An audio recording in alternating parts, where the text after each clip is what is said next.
kanina, diba, nung pumasok ako. Naka-jacket ako, hoodie. Tapos, kanina pa uwi ako nilinis. I mean, tinanggal ko yung jacket ko sa car. Tapos, hindi ko alam. Hotel time pala. Balik na dito. Ito yung damit ko na suot ko. Buti na lang kumita sa kasama ko. Kasi nakakahiya pala sa akin. Umuwi ako na maglalakad. Hindi kasi siya masyadong halata. Kasi parang same lang naman yung eh. Buti na lang talaga. Kakamadali yun eh. Guys, ang init maglakad. And nagugutom na ako. So, habang naglalakad, bubukas tayo ng food. Tada!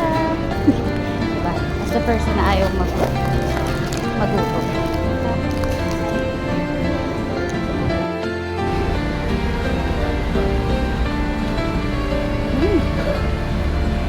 Pink fudgy bar. Hindi mo ko na yan